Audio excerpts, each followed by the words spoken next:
Please video को like कीजिए और चैनल सब्सक्राइब कीजिए लेटेस्ट अपडेट्स के लिए।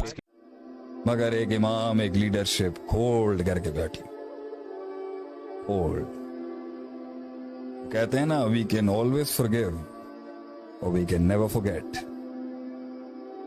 माफ तो किया जा सकता है, भुलाया नहीं जा सकता बहुत सी चीजों। वो फ्रस्ट्रेशन बिल्ड हो रही होगी अंदर, बहुत गुस्सा आ रहा होगा हमारे लोगों को। मेहनत कर रहे होंगे कौम के बच्चे इस टाइम पर, कौम के लोग मेहनत कर रहा होगा भी, और रहम नहीं आ रहा होगा अगले को।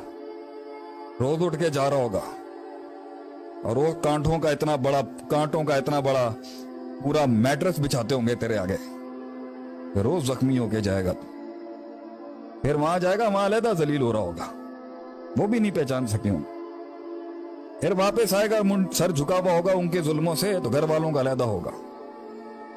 दोस्तों में जाएगा तो ऐसी फनकारियां चल रही होंगी, तन तन्हा।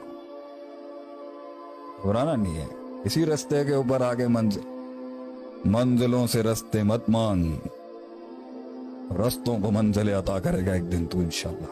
घबराने की जरूरत। यहां पर बात होगी मुस्तकबिल के खौफ से कैसे बचे शेख, माजी के गम से कैसे बचे हम उस्ताद जी। जो गुस्सा पाला हुआ है अंदर कैसे कंटेन करेंगे हम शेख। जिंदगी भी छोटी सी है, इतना सबर शेख, इतना सबर। ठीक है दिल भाई, ये बेस लाइन है। तो आप बोली कुछ नहीं रहे दोनों हैं? नहीं, you should not be speechless, you should speak.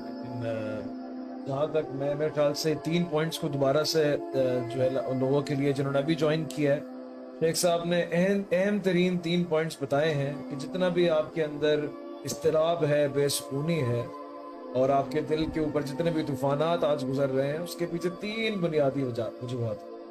पहली, या तो फ्यूचर का कोई खौफ है कि कहीं ये ना हो जाए, वो ना हो जाए, और फला चीज़ जो है वो धोखा ना दे जाए, तो ये इस्तिराब होगा एक आपके दिलों के अंदर। दूसरा, या तो माजी का कोई गम होगा, कोई इवेंट होगा, या आपके साथ कुछ हो गया हो, या आप कोई चीज़ हासिल ना कर पाए।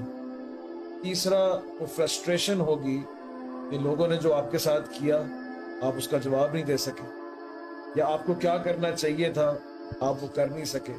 अपनी गलतियां माजी की आज जो है वो फ्रस्ट्रेशन के अंदर जो है वो इंसान सुसाइडल भी हो सकता है, दूसरों पे एग्रेशन भी कर सकता है, दूसरों पे जुल्म भी कर सकता है। तो